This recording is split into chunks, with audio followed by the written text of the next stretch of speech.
wabarakatuh. Hai Sobat Aviasi dimanapun kalian berada. Senang sekali rasanya saya Amelia Novrianti. Untuk yang pertama kali hari ini akan mengajak Sobat Aviasi sekalian untuk berbagi informasi terkait keselamatan penerbangan. Nah, kali ini kita ada di program YouTube channel official DKPPU, The Aviation Talk. Ya, siapa yang sudah penasaran? Hari ini kita akan terbang kemana ya dengan pesawat kita? Ya, baiklah. Hari ini akan ada flight number di sini. Nah, flight number kita ada di sini. Kita akan ngebahas apa sih hari ini? Nah, hari ini kita akan membahas terkait swarm drone. Siapa Sobat Aviasi di sini yang sudah tidak asing sama swarm drone? Nah, di sini kita akan informasikan ke Sobat Aviasi semuanya terkait ketentuan-ketentuan dalam pengoperasian swarm drone. Nah, di sini saya sudah ada 2 orang narasumber yang ganteng-ganteng. Iya, langsung saja kita kenalin ya, tidak usah lama-lama lagi. Ya, selamat datang, welcome to on board. Iya, ada Mas Fadel Yasrawi. Mungkin boleh saya halo dulu, Fadel. Halo. Mas Fadel. Iya. Mas Fadel dari? Perkenalkan, saya dari Drone Show Indo. Drone Show Indo ya. Nah, ada satu lagi narasumber kita, yaitu mungkin tidak asing ya, karena sudah ada podcast kita sebelumnya, Langit Terbuka, siap, dengan Mas Medi Yogastar. Hai Sobat Aviasi, ketemu lagi dengan saya. Iya, selaku tes pilot DKPPU. Asik. Terima kasih. Oke, nih penasaran pasti Sobat Aviasi yang ada dimanapun terkait swarm drone ini. Seperti kita ketahui waktu malam tahun baru 2024 itu luar biasa ya, antusias di media sosial itu Mas Medi. Wah, ramai banget. Iya, swarm drone itu saya juga bingung sih awalnya. Swarm drone apa sih? Sampai saya penasaran, akhirnya saya cek. Oh, ada banyak drone yang terbang dengan membentuk suatu bentuk ya. Bentuk animasi. Animasi gitu. Mungkin aku boleh minta tanggapan atau apa ya dari Mas Fadel itu apa sih Mas, swarm drone itu kok bisa di malam tahun baru itu? Keren banget itu. Kebetulan kami satu tim itu juga di venue waktu tahun baru ya Kak. Oh iya. Benar. Walaupun sebenarnya kami punya planning sendiri untuk show di tahun baru. Waktu itu di Jakarta juga. Iya. Tapi karena waktu itu kami juga belum akrab gitu dengan regulasinya. Jadi berarti belum kenal sama Mas Medi? Belum kenalan. Oh iya. Terus lanjut. Jadi di sekitar 2 H-2 sebelum show itu kami intinya direkomendasikan untuk menunda dulu. Oke, berarti pada saat momen itu bertemulah sama Mas Medi. Salah jalan sebenarnya. Salah jalan, bukan dong. Justru benar jalannya, diarahkan langsung ketemu dengan Mas Medi. Nah, Mas Medi, jadi waktu itu acaranya gimana sih? Mas Medi ikut terlibat pada saat itu? Saat itu jelas terlibat ya, karena ada permintaan dari Pemprov DKI. Kalau boleh saya ceritakan, Pemprov DKI mau ada acara buat masyarakat gitu kan. Satu rangkaian acara, tidak hanya drone atau swarm drone aja, tapi juga ada panggungnya juga. Dan acara itu buat masyarakat. Nah, mau gak mau kita dukung untuk selamatan itu, menjaga masyarakat dapat pertunjukan yang luar biasa ya. Tapi dari sisi pelaksanaan, keselamatan, keamanan itu bisa terjaga dengan baik. Dan saat itu ramai banget. Iya, luar biasa antusias. Mau nyebrang dari bundaran susah dari ujung ke ujung aja 2 jam, 1 jam gitu sampai lewat tahun 2020. Tapi masih ada yang jajan keliling kan? Masih yang bisa jualan ya kan? Kacang, jagung gitu masih ya. Masih. Berarti bisa sambil lihat pemandangan yang keren ya. Dari berapa drone waktu itu Mas Medi? Waktu itu 520 drone. Jadi 500 yang naik, 20 unit drone-nya itu cadangan. Dan itu di sisi, kalau boleh sampaikan, sebelah baratnya Plaza Indonesia, area take off landingnya emang sudah di-secure. Oh, udah di-secure ya, dan sudah memang diatur ya. Sudah dievaluasi, sudah dijelaskan sama operator swarm drone-nya bahwasanya area take off-nya di sini. Kemudian nanti terbang membentuk animasi dari angle yang sudah paling pas waktu itu di antara Hotel Mandarin. Di situ ada angle yang pas, kemudian udah selama 10 menit kalau nggak salah, 10 sampai 12 menit. 12 menit ya. Selesai, turun lagi ke area yang awalnya sudah aman di situ. Jadi untuk bisa menampilkan sebuah pemandangan yang indah luar biasa itu ada proses yang cukup luar biasa di belakangnya ya. Untuk 10 menit tampil itu persiapannya mungkin berminggu-minggu ya. Berminggu-minggu ya, justru berbulan-bulan ya. Berarti memang tidak yang langsung terbang ya, Mas Medi. Harus ada persiapan dulu. Betul. Pengurusan izin dulu. Tapi ditahan dulu Mas Medi. Kita langsung ke Mas Fadel dulu mungkin ya. Nih Mas Fadel, jadi tadi kita udah ngomongin swarm drone gitu kan. Boleh nggak sih di info nih sobat aviasi yang ada di sini? Mungkin masih ada yang bingung kan? Mungkin ada yang nggak lihat waktu malam tahun baru Mas Medi lagi galau di pojokan ya kan. Padahal ada penampilan yang luar biasa ya kan di GI ya, di HI ya, Bundaran HI. Maaf, di Bundaran HI. Nah, mungkin Mas Fadel bisa jelasin swarm drone itu sendiri itu apa sih Mas? Bisa dikasih tahu nggak sobat aviasi gitu? Baik. Mungkin sebelumnya kami sepakat dulu gini Pak, untuk menyebutnya dengan sebutan Spukta gitu. Oke. Alih-alih kan kita juga kenal UAV gitu. UAV, UAS gitu ya. Ada UAS, ada juga ada RPA juga ya Pak. Banyak ya. Kenapa Spukta gitu? Karena di dalam Spukta itu kan udah dibahasakan gitu. Dia terdiri dari sistem pesawat udara kecil gitu dan tanpa awak gitu. Jadi untuk swarm drone sendiri jelas Spukta itu pasti banyak ya Pak. Iya. Kak Amel. Kemudian Spukta yang banyak tersebut beroperasi sendiri. Menggunakan algoritma yang udah ditentukan gitu. Jadi rutenya itu sudah ditentukan sebelum take off dan dibantu oleh seperangkat alat komunikasi yang terintegrasi menjadi satu ground control system, benar. Jadi kalau kita sederhanakan mungkin perbedaannya dengan Spukta yang lain pada umumnya, poinnya adalah Spuktanya banyak terbang berbarengan ya Kak.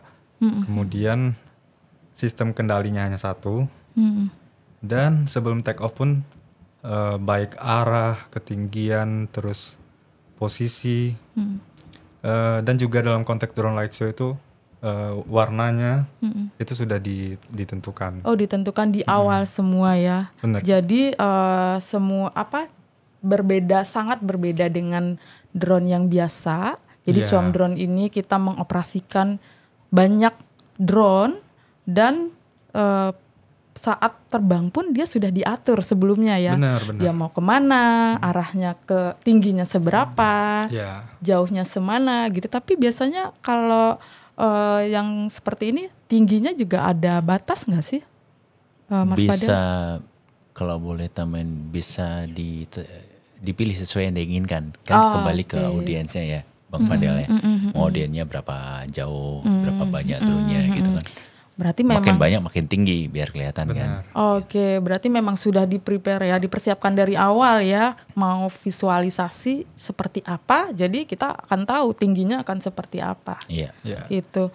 Oke, Mas Fadel, tadi udah dijelasin nih kalau swarm drone itu dia diatur nih, ada kendalinya gitu kan. Mungkin nggak sih pengendalian swarm drone itu sendiri nanti ada drone yang keluar dari kendalinya gitu? Dari pengalaman kami mungkin bisa ditemukan kendala seperti kekurangan atau kehilangan sinyal ya Kak. Oh berarti dia menggunakan sinyal juga ya? Ada sinyal ya di sana ya? Sinyal. Kalau sinyal cinta enak nyambung biasanya. Berarti kalau ada yang keluar dari sinyal, nah ini biasanya karena berarti ada pakai jaringan juga kah Mas? Oh jadi ada butuh jaringan juga ya Mas Fadel ya? Untuk dari sistem komunikasinya nanti intinya komunikasi antara sistem kontrolnya dengan drone itu udah dilengkapi perangkat komunikasinya, Kak. Oh, berarti perangkat komunikasinya pun juga dimiliki ya, Mas? Ya. Oh, oke, satu paket. Benar. Ada drone-nya, ada perangkat komunikasinya, dan ada softwarenya. Ada softwarenya. Software khususnya, benar, Kak. Nah, itu kalau softwarenya kita buat sendiri, bangun sendiri?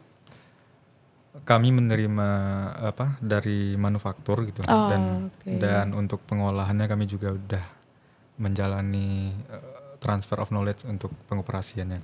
Oke, baik. Nah, Mas, tadi udah luar biasa nih dijelasin terkait pengendalian swarm drone ini. Nah, mungkin sobat aviasi di sini, Mas Medi, tertarik nih. Keren juga ya swarm drone ini.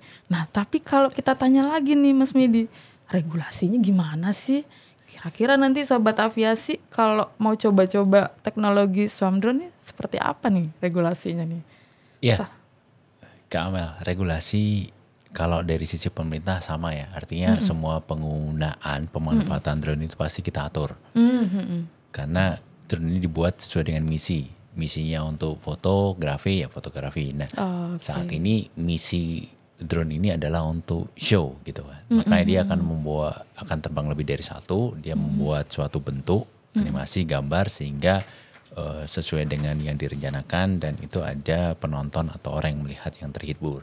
Nah, regulasi yang kita pakai sama dengan PM 37 tahun 2020 untuk orang udaranya, sedangkan untuk Spukta-nya dari 250 gram sampai 25 kilogram itu kita ikutin dari PKPS bagian 107, sistem pesawat dari kecil tanpa awak. Nah, bedanya di sini adalah karena drone show atau dikenal dengan swarm drone tadi terbang lebih dari satu drone dan dikendalikan oleh satu sistem dan satu remote pilotnya. Maka dengan kemampuan itu harus dievaluasi dulu, Kak Amel. Si operatornya atau aplikannya harus menunjukkan kemampuannya dia. Mampu nggak? Jangan-jangan dia pilih drone-nya memang bukan untuk itu. Drone-nya buat pertanian, dia pakai buat show, nggak akan bisa. Jadi drone-nya harus sesuai dengan misi fungsinya dia. Kemudian pilot drone-nya juga sudah di training, dilatih untuk menjalankan misi itu. Dan ada supporting dari pabrikan, satu sistemnya itu mulai dari remote control-nya atau ground station-nya, jaringannya dia pakai, drone yang dia pakai, bagaimana sih menjalankan misinya. Nah, itu biar Drone Show Indo jelasin cara ngaturnya, kemudian memastikan semua itu terkoneksi dengan baik. Yang penting sih kami dari pemerintah ngelihatnya, pertanyaannya pasti kita nanya, kalau kondisi normal semua orang bisa. Kondisi abnormal antisipasinya gimana? Mitigasinya gimana? Kalau sampai emergency keluar dari jalur nimpa orang, itu gimana? Apakah ada protection dari sistemnya? Apakah harus di-secure dari eksternalnya? Itu yang kita tanyakan. Sepanjang aplikannya itu bisa menunjukkan kemampuannya itu dan didukung dari pabrikan yang kuat, pabrikan yang memang produknya bagus, kami dari pemerintah akan kasih izin aja. Artinya kita confident karena ternyata memang barangnya bagus, operatornya terlatih, dia punya suatu SOP atau prosedur yang dijalankan dengan benar dan ditujukan. Kami dari pemerintah pasti akan support kasih ya. tujuan. Iya. Gitu. Oke, berarti Mas untuk swarm drone ini agak berbeda mungkin ya perlakuannya ya pada saat pendaftaran drone mungkin secara personal pada biasanya gitu kan, remote pilotnya gitu agak berbeda ya? Iya, tahapannya ada tambahan lagi. Jadi kalau drone-nya sudah diregister di Sidopigo, silahkan mau 500 unit, mau 1000, mau 2000, register kita proses dan itu masih free. Kemudian remote pilotnya mau 1 orang, mau 5 orang, silahkan register. Sebaiknya jangan 1 karena kalau 1 kan kalau sakit siapa yang menggantikan? Iya, benar. Jadi ada cadangannya dan semua udah terlatih dari pabrikan, silahkan register. Tapi ada maksimal atau minimalnya nggak Mas Medi aturan kita? Nggak ada sih, minimal ada 1. Oh, minimal 1. Tapi gitu. Harus disiapin backup-nya ya. Itu tadi mitigasi. Pilihannya tadi. Kan kalau 1 sakit nggak ada show gitu kan. Iya, gagal dong. Nanti makanya. Tanggung jawab. Pilot drone di Indonesia banyak kok, jadi jangan hanya 1. Oh iya, saya juga gitu. Nanti aku belajar dulu dah. Boleh ya Mas Medi ya? Boleh, daftar jadi pilot drone ini juga. Ini ada Bang Fadel ini. Boleh diajarin nanti ya Mas Fadel ya? Kami siap. Saya belum pernah soalnya pegang drone sih. Tapi kalau lihat udah sering.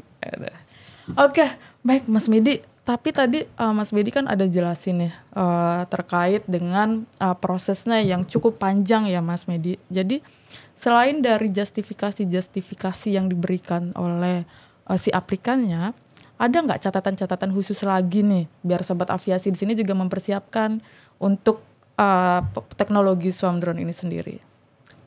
Catatan khususnya sebenarnya kita mengacu ke pabrikan juga. Jadi sebenarnya kita tanya pabrik drone-nya dari mana. Kalau bisa sih ada representatif dari pabrikan, komunikasi langsung ke perhubungan udara lebih enak kan.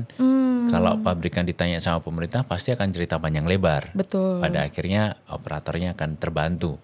Tapi kalau dari pemerintah nanya operatornya nggak dikasih banyak sama pabrikan kan susah juga jawabnya kan. Iya, bingung gitu. ya. Jadi sepanjang bisa dibantu sama representatif dari pabrikan, banyak informasi yang bisa dijelaskan ke pemerintah confident, itu membantu buat aplikan untuk mengoperasikan swarm drone atau drone show itu tadi. Iya.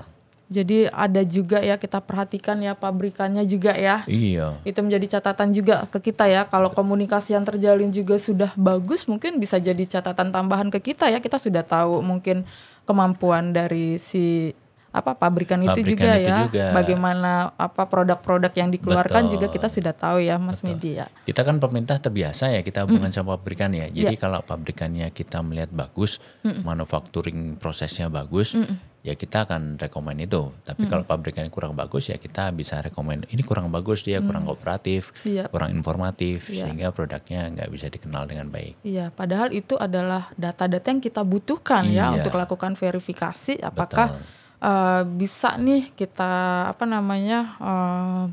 tawarkan atau sarankan ya untuk para pengguna teknologi swarm drone ini. Nah, itu sobat aviasi ya, jangan lupa dicatat ya. Jadi sampai kayak jangan cari yang abal-abal, bahaya. Bahaya. Terus satu lagi Mas Medi. Nah, jadi untuk kita selaku DKPPU ya di bawah Direktorat Jenderal Perhubungan Udara ini, fokus kita dalam teknologi penggunaan swarm drone ini sebenarnya di mana sih kita? Fokus kita di swarm drone ini sebenarnya manfaatnya besar. Artinya kan masyarakat akan terhibur. Dan itu bisa jadi dampak ekonomi yang bagus kan buat negara gitu. Benar. Yang kami khawatirkan adalah kaitannya sama jalur penerbangan. Jangan sampai ketika drone terbang itu areanya jalur helikopter yang dia dekat sama rumah sakit. Sehingga ketika ada emergensi helikopter harus segera membawa pasien terganggu. Kemudian juga area di sekitarnya ada objek penting pemerintahan atau objek vital nasional.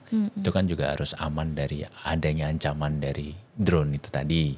Kan kita nggak tahu drone show gitu tiba-tiba dibajak bisa mengarah ke suatu objek banyak banget gitu. Iya. Bisa sampai 1.000 nggak sih? Bisa. Waduh, rumah aku bisa hancur kalau ke arah rumah ya.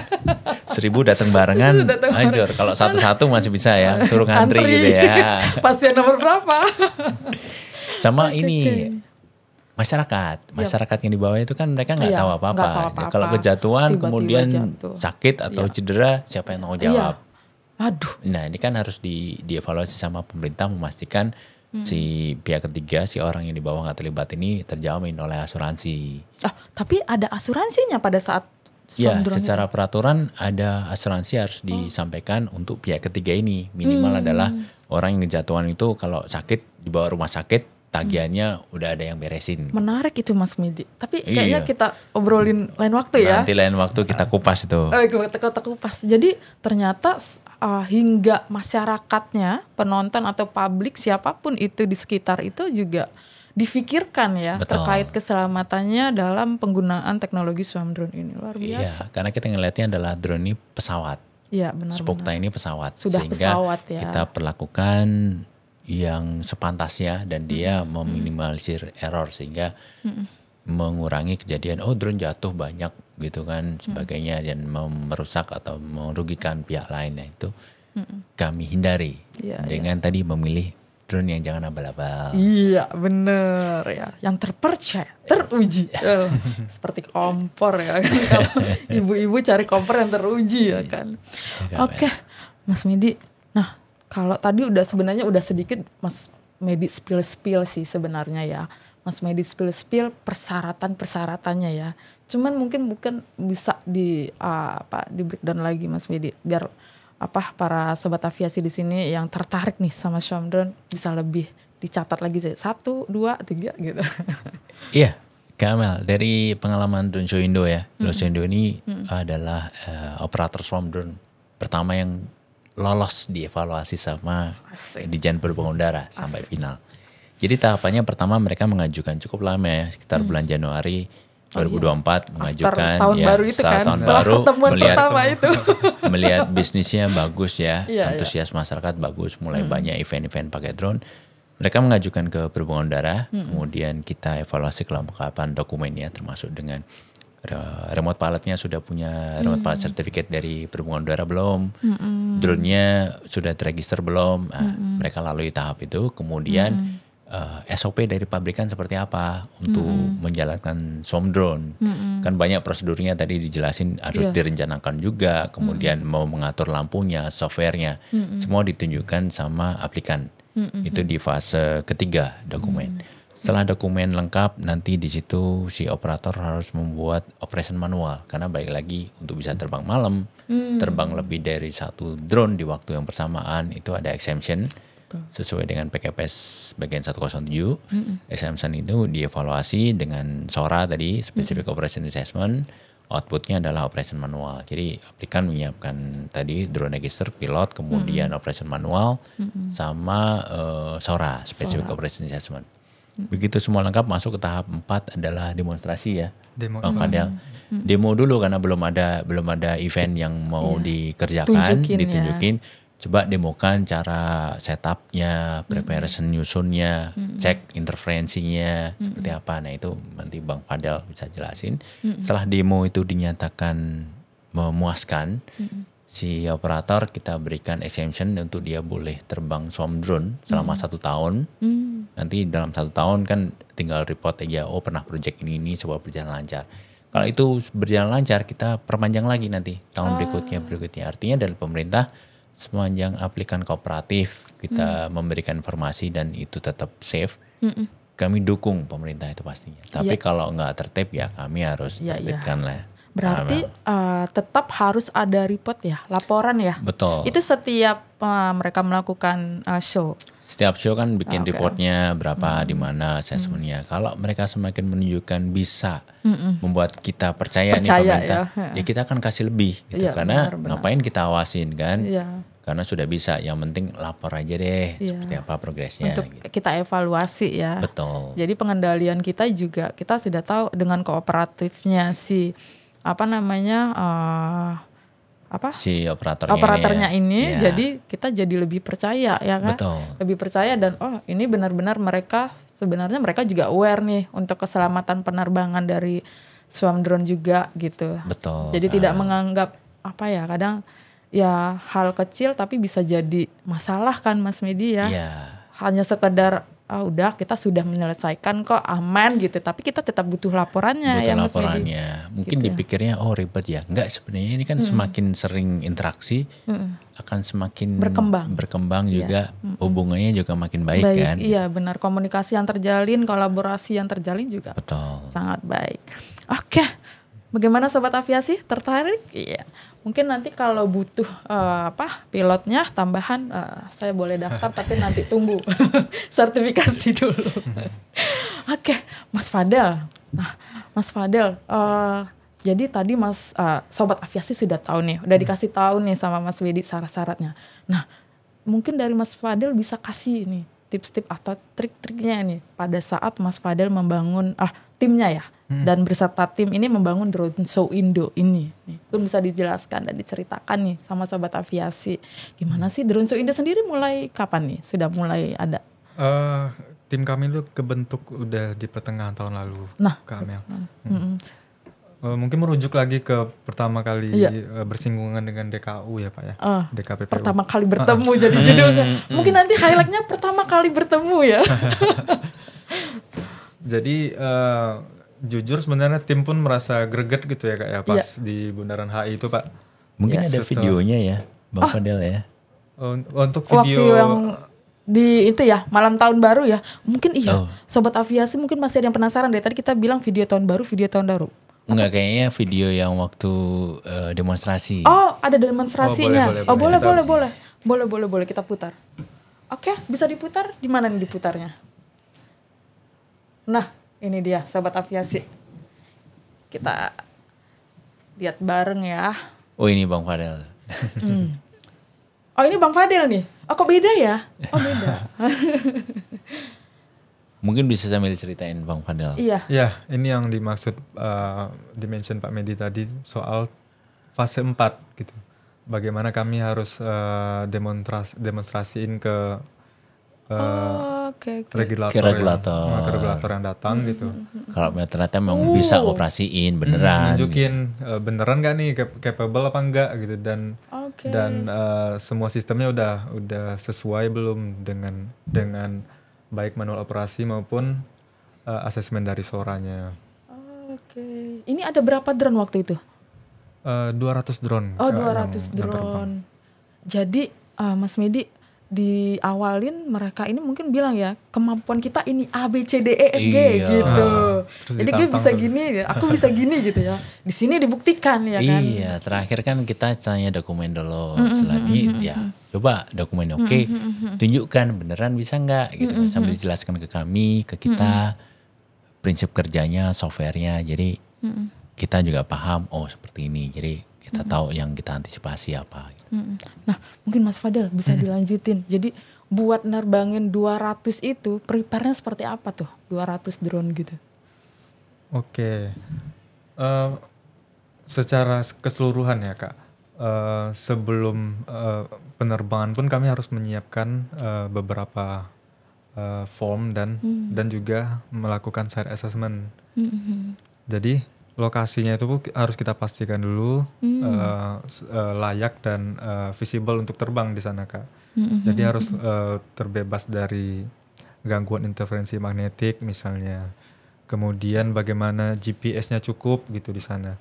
Dan memastikan nggak ada obstacle dan juga area terbang itu harus benar-benar clear dari orang ataupun penduduk ya Kak. Berarti ini ada waktu atau momennya dulu sebelum demonstrasi ini ada persiapannya, maksudnya evaluasi gitu, memang yang mengecek lokasi atau melihat lokasinya gitu. Teknisi kami harus datang ke lokasi terlebih dahulu. Jadi Kak, kalau boleh bercerita gitu. Kami memiliki perangkat untuk site detecting-nya, ya Pak. Kemudian juga ada aplikasi yang membantunya gitu.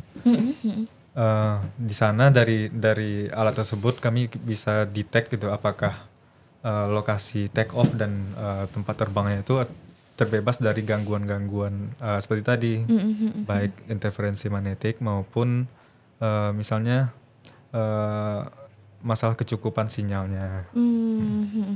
Jadi itu semua sudah dipersiapkan di awal sebelum demonstrasi ya, berarti itu persiapannya Sobat Aviasi. Nah, berarti untuk timnya sendiri ada berapa sih harusnya tuh satu tim, atau ada keharusan nggak satu tim tuh ada berapa gitu kebutuhannya? Untuk di site sendiri ya Kak, kita bicara ketika operasi gitu. Pertama ada seorang RPIC gitu. Remote Pilot in Command. Si remote pilotnya ya. Iya. Jadi si RPIC inilah yang nanti bertanggung jawab mengecek, akan ada checklist operasi dan semua form-form yang udah dicantumkan dalam manual operasinya. Kemudian juga dia yang berkoordinasi bersama remote pilotnya. Jadi dua orang ini bakal standby nih Kak di ground control systemnya. Kemudian juga ada yang kami sebut visual observer. jadi dia ada kru lagi yang bakal berkomunikasi terus nih Kak sama remote pilotnya, menjelaskan kondisi drone-nya bagaimana, terus memberikan isyarat jika ada drone yang floating ataupun yang kembali ke rumah atau RTH ya Pak. Iya. Kemudian juga ada safety manager juga, buat misalnya dia harus memastikan bahwa area penerbangan dan area take off itu sendiri tidak dimasuki oleh orang lain. Publik ya. Publik selain operator gitu. Jadi kurang lebih ada sampai kurang dari 10 ya? Kurang dari 10. Kurang dari 10 tapi ada lebih. Tim inti sekitar 4 orang. Dan mungkin sesuai kondisinya ada kru yang bakal ngebantu buat install dan menyusun drone-nya nanti.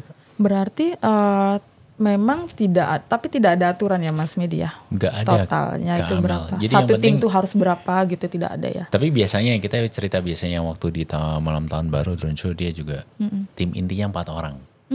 Ini juga tim intinya 4 orang, selebihnya itu kan membantu ya. Jadi ketika dibutuhkan informasi tadi visual observer atau yang jagain dari unauthorized person atau orang yang nggak berkepentingan, itu boleh rekrut dari lokal penduduk, itu lokal, boleh seperti boleh. Sama di malam tahun baru itu kan ngelibatin Satpol PP itu jagain itu bisa 20-30 orang. Berarti memang juga masanya kan ada ratusan ribu. Iya. Butuh juga support dari lingkungan ya. Tapi kita ngelihatnya adalah tim intinya yang penting tim minimum inti, jalan dengan 4 orang yang tadi bisa berjalan. Karena kita lihat bagaimana pengoperasiannya ya, bagaimana kemampuan mereka saat mengoperasikan si swarm drone itu sendiri ya. Nah, Mas Fadel, kira-kira kalau seandainya sebanyak itu drone, pernah nggak sih kejadian mungkin yang satu kemana, ke Tanah Abang gitu kan, harusnya dia satu ngambek. Yang satu ngambek pulang ke Tanah Abang, atau yang satu lagi ke Cipondo gitu kan, ada nggak sih yang dia keluar dari tadi pakai sinyal ya? Benar. Ada nggak sih yang keluar gitu Mas? Mungkin bisa kita recall lagi ya Pak Medi, waktu di hari H demonstrasi itu sendiri, ada tuh Kak satu drone yang floating gitu. Jadi agak floating itu nggak ngikutin ya, jadi kayak nggak ngikutin barisan gitu. Bandel ya. Iya. Bandel. Agak capek keteteran gitu ya. Cuman di sana juga dibuktikan gitu, ternyata ketika ada drone yang floating dan kekurangan sinyal gitu kan, dia bakal kembali ke titik take off-nya, alih-alih kelayapan kemana-mana nih Kak. Kelayapan. Mampir. Tapi dia berhasil kembali. Kembali. Berarti sudah ada mitigasi yang disiapin nih. Pasti. Dari Drone Show Indo ya. Pasti. Akhirnya dia kembali lagi tuh. Jadi seperti yang saya jelaskan tadi, mitigasi pertamanya pasti yang penting itu kita harus pastikan dulu nih Kak, nggak ada gangguan interferensi magnetik dan sebagainya nih. Kemudian dari drone-nya sendiri itu udah terprogram gitu, ketika dia katakanlah terbang lebih dari 600 meter gitu. Itu juga udah ada sistem electrical fencing-nya yang membatasi dia untuk tidak melebihi. Ada protection-nya. Berarti mungkin sudah ada secara sistem udah dipagerin gitu. Dipagerin pagernya gitu ya. Geofence. Oke. Berarti dia bisa kembali lah ya ke alamnya gitu. Ke alamnya.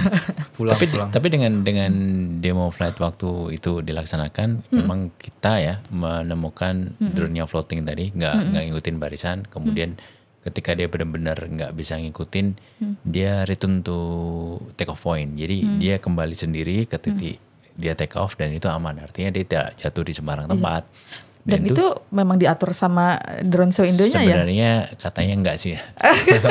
Tapi akhirnya dapat nilai tambah bisa nih. Dibuktikan gitu kan. Kalau memang sistemnya bagus, dia mengembalikan lagi drone yang tidak bisa ngikutin dari kembali ke titik take off. Dan itu ya tambah confident. Artinya abnormal kondisi sudah sesuai dengan yang disampaikan oleh pabrikan. Berarti itu pun juga bisa jadi tambahan plus juga ya Mas ya buat kita ya terhadap si operator bagaimana pengelolaannya ya di Swarm Drone ini. Nah mungkin ada satu lagi nih Mas karena dia ada terkait sinyal tadi ya jaringan ya. Kalau aspek dari cyber security-nya sendiri gimana itu? Sudah pasti aman atau gimana tuh nanti? Bisa aja kan mungkin lagi terbang gitu bisa juga tadi kan mungkin bisa juga dia kembali di-hack kan gitu. Oke. Apa selingkuh ya? Selingkuh. Ada yang narik, ada dibajak, ada yang narik.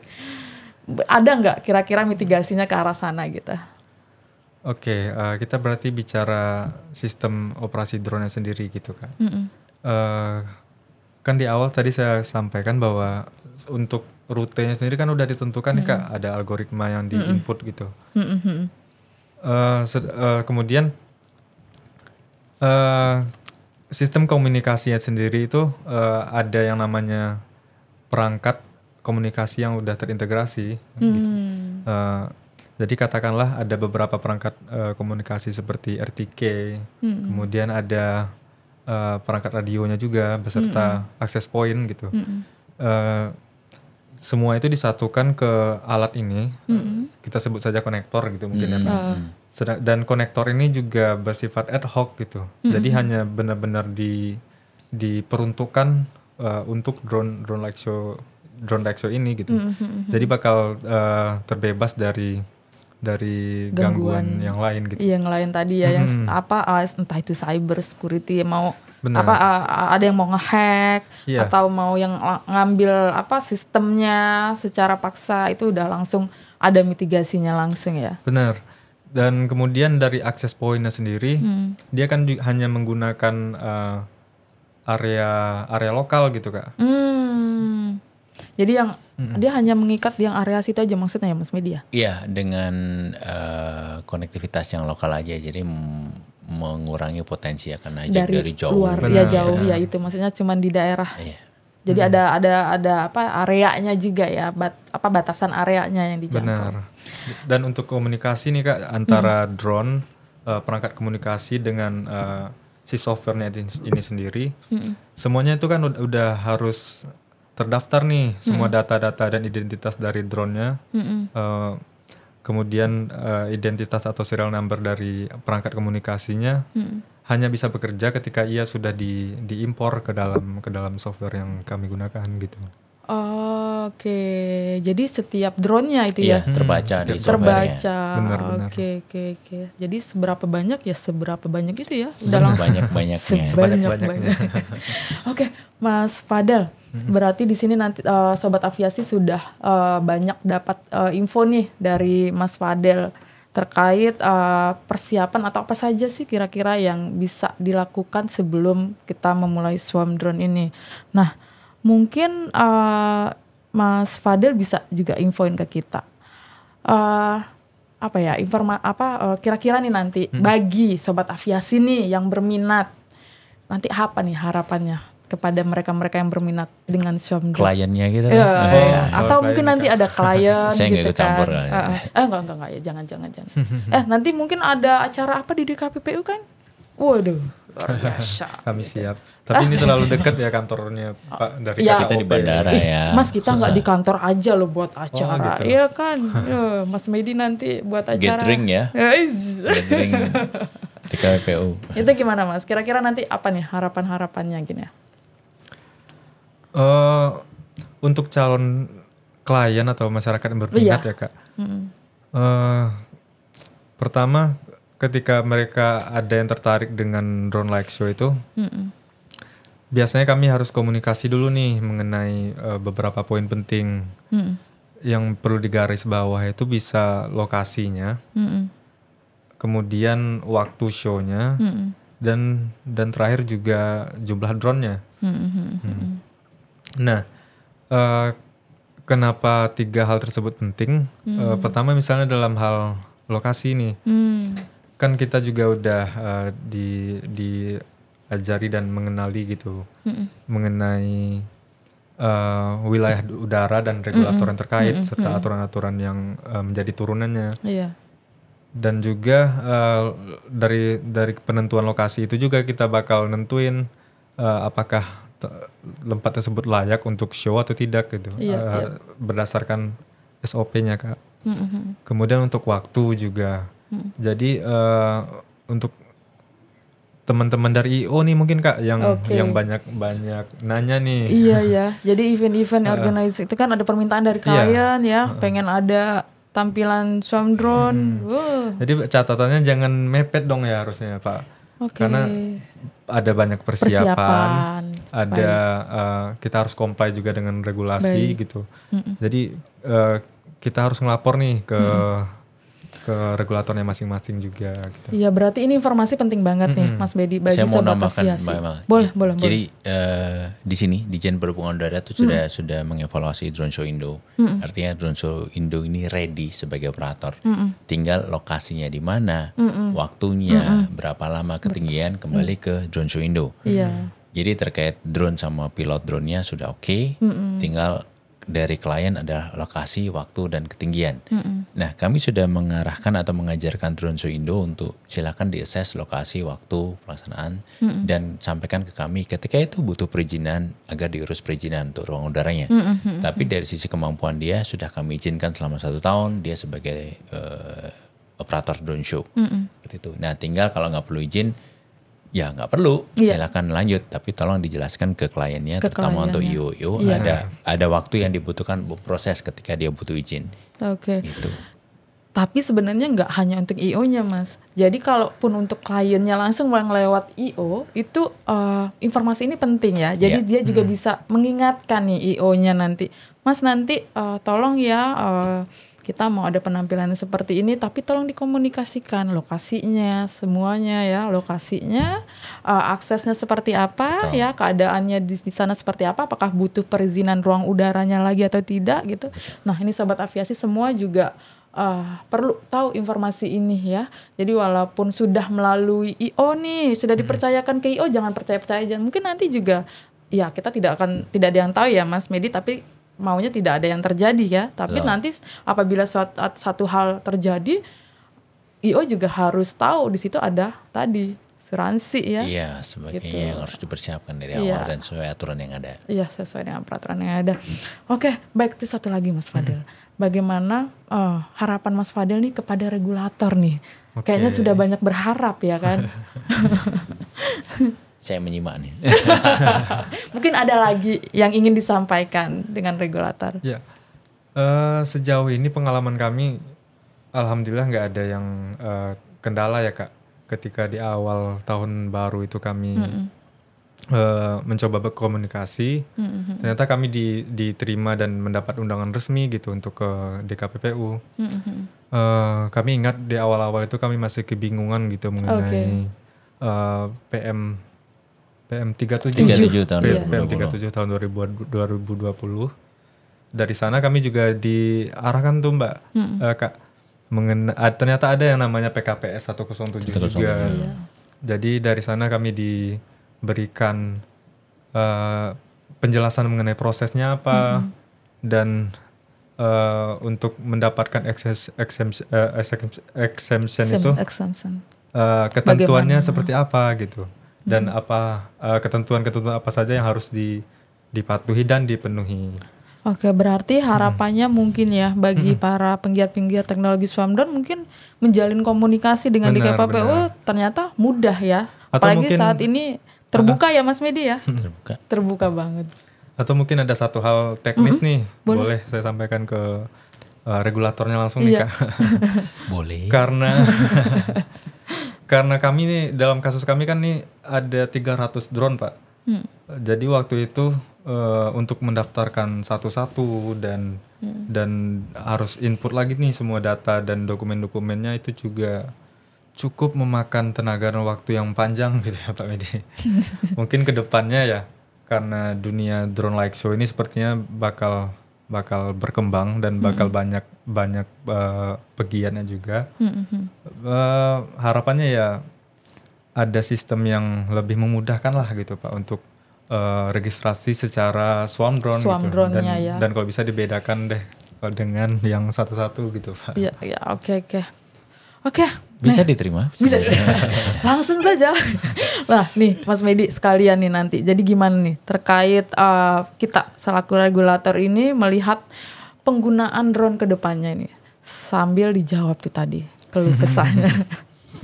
Penggunaan drone Indonesia semakin meningkat ya trennya. Kita mengatur secara manual di 2015 kita sudah punya aturan walaupun belum rapi tapi kita coba mengatur pelan-pelan ya. Pelan-pelan sudah semakin meningkat ketersediaan sistem secara online sudah terbangun 2021.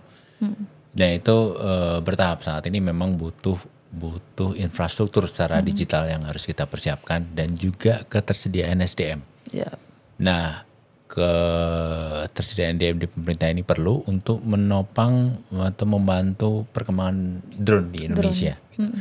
Kalau regulatornya bagus, bisnisnya pasti akan bagus berjalan. Jadi saat ini kami mengarah ke sana, ke Amel, dan harapannya juga kepentingan dari teman-teman pengguna drone ini dari Sobat Aviasi tidak terkendala.